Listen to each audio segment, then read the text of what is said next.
Hi, and welcome once again to Shining from the Inside Out. I'm Elaine Betts, and tonight we're going to be talking about suicide. It's something that I don't think we have enough discussions about. It's something that we usually walk around and shh. It's something that we have been silent about or talked very little about for a long time.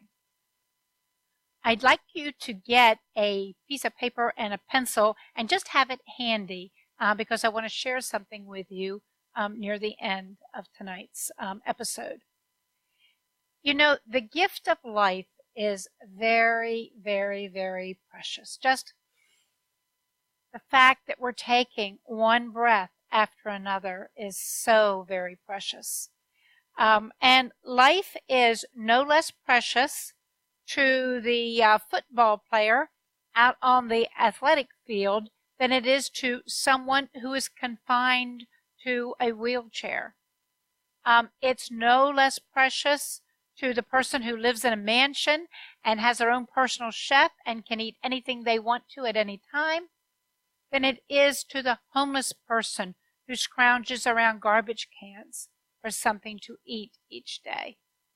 And it's certainly no less precious for the 20-year-old who's in college and just can't wait to graduate and get out there into the world than it is to the 80-year-old who has retired long ago but still has things to do for the Lord.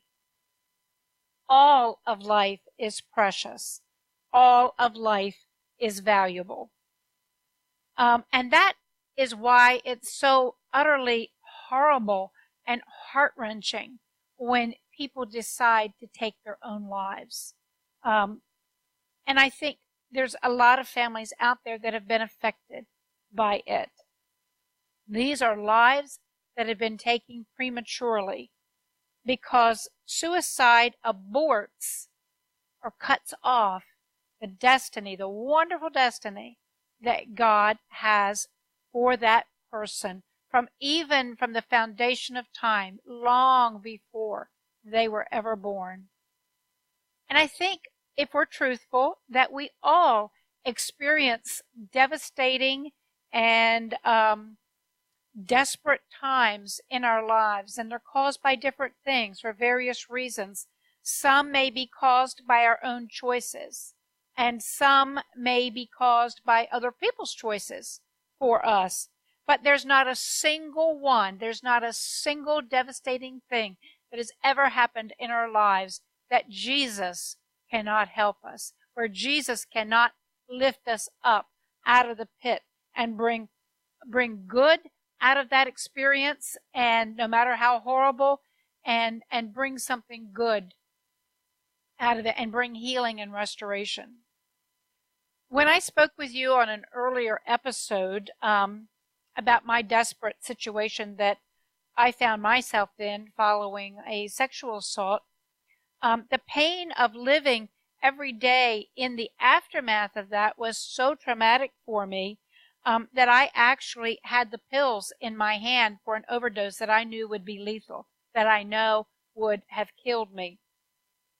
And at that moment, I didn't care.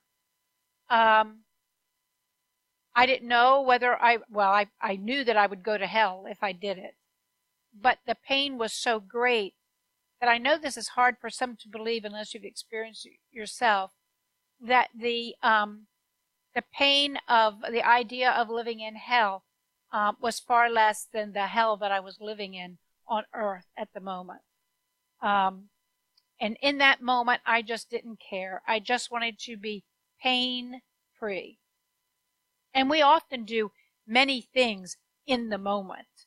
And if we actually thought about it for any length of time, we would soon arrive at a different decision. And many who attempt suicide or go through suicide are in the moment at that time. And for some, that moment is their last moment on earth. I'm very grateful to God. You know, I don't know why I didn't go through. with taking those pills and to kill myself, but I'm very thankful to God because I know that He was the one who rescued me. God brought something beautiful out of my life and the havoc that the enemy caused. Because when I came to know Jesus as my Lord and Savior, He walked me through that forgiveness process. It was a long, involved process, but He walked me through it, and I wanted to be obedient to Him. And who would have guessed that now that I minister on the street to homeless people, to people with addictions, to prostitutes, and yes, to people who have been in prison for committing sexual crimes. And I love each and every one of them. I would never have dreamed back there when I had the pills in my hand that someday I would be the mother of a treasure of a son, that I would even be a grandmother to a wonderful grandson. I would have never have dreamed at that time that I would ever have done a missionary tour of duty in Africa or Nicaragua, or even that I would be working with the people that I work with on the streets, that God uses me to minister to. And I never would have dreamed, I mean, I was a nurse back then, but I never would have dreamed of the joy of being an emergency room nurse, knowing the Lord, and being able to pray with people, and to see people get healed, to see things shift in people's lives. You know, we may not always feel that God is present in our lives, but He is always there for us. It's just like on a rainy day, you know, you look up in the sky, you don't see the sun at all, but the sun is still there. The sun is still just as shining, just as brightly as it did yesterday, and just as big as it ever was. You just can't see it because of the clouds, but it's still there. And lots of times our lives are like tapestries. I've heard this explained, and I think it's a very good analogy. God is weaving a masterpiece out of our life. And sometimes when we look up, we just see the underside of that tapestry, and all we see are these little strings here and a little string there, and we can't even, what is that picture? But from God's side, He sees a beautiful masterpiece that's just exquisite. The world, we know, is a dark place, and it's getting darker and darker.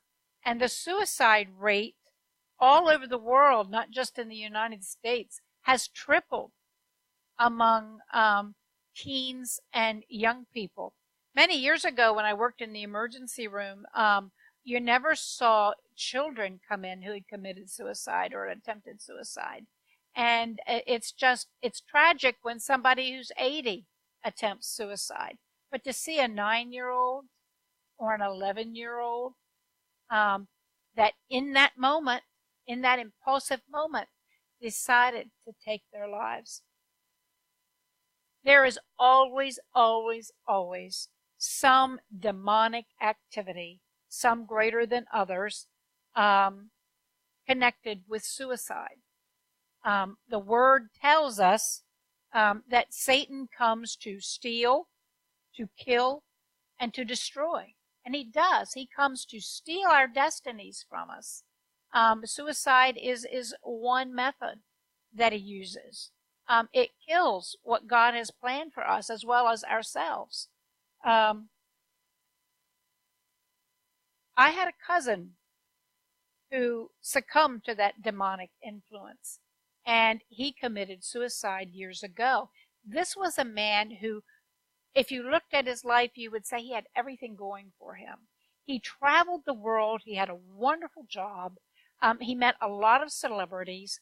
He had money here and money there, ate at fine restaurants, and you would never think that he had a problem in the world. But he had some, started to spiral downwards when he had some fractured relationships. His beloved mother died, whom he was very, very close to. And then he started having financial difficulty because he just didn't know how to handle all of the income that was coming in. And instead of reaching out to someone, he killed himself. And people were shocked because we never saw it coming. And a lot of people who are down in the pits, they put on a mask that everything is okay. I'm thinking of Robin Williams, the beloved comedian. Everyone was shocked by his suicide because he always had a smile on his face. He was always laughing. I sought the Lord when my cousin committed suicide. One of my relatives told me that someone had told them when they had heard the news.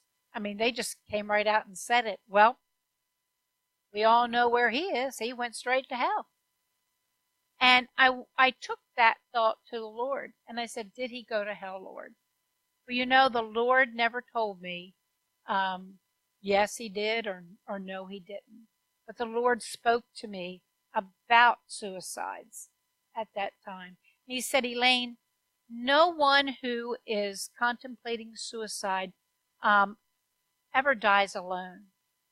I am right there with them the whole time. I have my arms wrapped around them, and I'm telling them how much I love them. And I'm saying, don't do this. Don't do this. I have plans for you. We can get through this together. And he said some of them listen, and they don't go through with it. And some of them, they listen, but they go ahead and they do it anyway. And then there are those who listen, they do it anyway, and then they cry out to me for salvation. And there are just some that just don't care, just go ahead. And it is their very last breath. And some can't hear me speaking, he said, because of it could be a metabolic problem within their bodies. But we are not to judge. That's what the Lord said. You're not to judge. You're not to play around with, well, yes, they did, or no, they didn't go to hell, because he is the one who decides. He knows the motivations of the heart, and he knows exactly what happened because he was there. I want to share a story that just brings that to life. There was a man that used to come into the emergency room. We called them frequent flyers. He came in quite often, and he was meaner than a junkyard dog. And I say that lightly. He was somebody that you would just say, oh, thank you, Jesus, so that I didn't get him for a patient today. Because he would cuss you out in a heartbeat. He would throw things at you. He was just very difficult. You couldn't, no matter how loving and kind you were to him, he just batted you off. And one night I went to work, and he was in the trauma room on life support. And he had a big brain bleed and was going to be shipped out to another hospital. And a Christian nurse came up to me, and she goes, Elaine, you know, he dies, and it looks like he is. You know where he's going to go. And so we prayed for him. Our fingers just touched the heart monitor because we weren't assigned to the trauma room that night. And we said, Lord, you know, we've done our best, but it hasn't worked. So could you and would you just appear to him and give him just one last chance, Lord? Don't let him die unless he comes to know you. And so he actually lived to go to the trauma hospital. He was choppered out.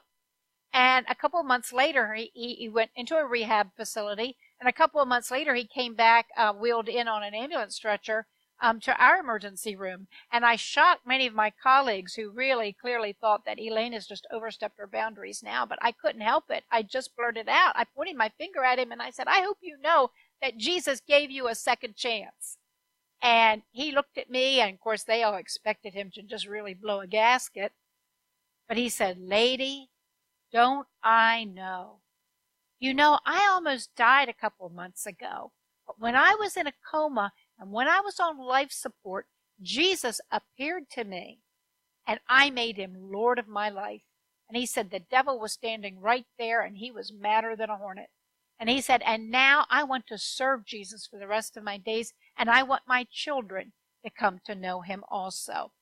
And of course, my colleagues, some of them very cynical from working in the emergency room and not knowing the Lord, thought, yeah, right, let's just see how this goes.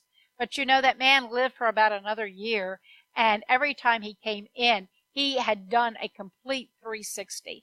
It was Jesus living in him and flowing forth. My colleagues were vastly amazed at what had happened. The word says in Ecclesiastes 7:14b, why be a fool? Why die before your time? God has plans for you and I from Jeremiah 29:11, plans to give you a hope and a future, to prosper you and not to harm you. And if you're having a tough time now, if you're going through a tough time and you feel like you're down in the pit, know that someone is praying for you now. I'm praying for you. I've never met you. I don't know who you are, but I pray for each and every person that listens to all of these episodes, that God would bless you and draw you closer to him, and that you would realize just how very much loved you are. And I don't care whether you're looking at this in 2019 or whether it's 2030. And if Jesus hasn't come back then, and it's just an old YouTube video, it's still true. Jesus is the same yesterday, today, and forever. And the prayers that I put forth for these episodes will go to whoever watches it whenever. So you just need to cry out to Jesus.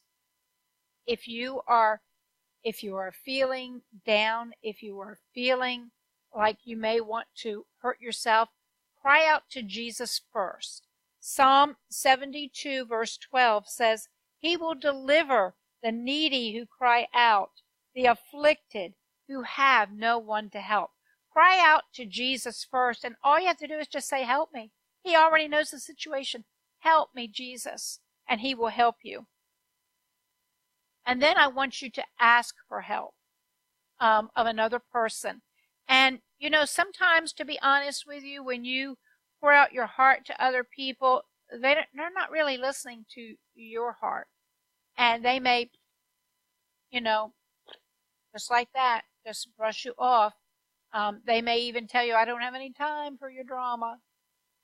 Just keep reaching out to someone until you get someone that will really listen and that will really help you in this. And this is where I want you to take down a number. And this is if you are feeling down and you feel like you're in a pit and you can't crawl out. And I also want you to take down this number if you're not, because you can be used to help someone else. This is the National Suicide Prevention Hotline. It's open 24/7, and it's 1-800-273-8255. Again, that's 1-800-273-8255. So keep telling people, until someone can help you, but keep crying out to Jesus also. And I also want to talk about you if someone approaches you and say, I really need help. Please don't just say, oh, I'll pray for you and walk off. Someone who is really down and out, it's okay to say to them, do you have thoughts of hurting yourself? Because if they do, 9 times out of 10, they'll tell you, yes, I do, but I don't really want to do this. I don't know what else to do. Stay with them. Give them that number. Pray with them right there. And don't leave them alone. Check up on them even later for that. But reach out to them, because there, but for the grace of God, go us. I think we all can think of situations in our lives where we have been so desperate that the thought of suicide hasn't crossed our mind. In fact, I can remember in nursing school, in college, um, we had a psych professor, and on the first day, he said, "How many of you think you're crazy?" And so everybody was looking around and, at one another, and finally a couple of hands went up. I know my hand went partway up. But he said, "Those of you who've raised your hand, I can tell you right now, you're not crazy, but those who haven't, you're lying through your teeth." Because we've all felt like maybe we are less than, or we're weird than most people at some time or another. And I think we've all entertained thoughts to some degree, why not end it? I would be better off, dead. But you have to fight those thoughts. You fight them with Jesus. And you say, "Jesus, I don't want to go down that road. Help me and help my mind. I'm not going to dwell on those things." Because there is hope for the hopeless. The word hopeless is not in God's vocabulary. He is the God of hope. So if hopeless isn't in God's vocabulary, it shouldn't be in our vocabulary either. Nothing is hopeless. As long as we have breath, God can help us. And God can use you to save a life that in the future months can be greatly used by Him for the kingdom. So let's all love one another.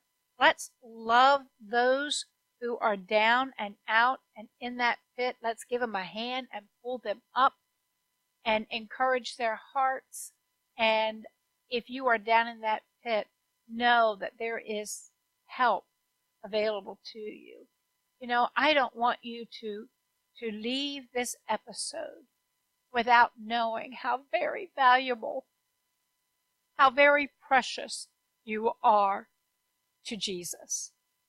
And if you don't feel that way, ask Him what He thinks about you. And then really listen. We've all made mistakes. We've all screwed up at some time or another. But there's no screw up that's too big for Him to handle. And so know that you are greatly, greatly loved. And have a wonderful week. God bless.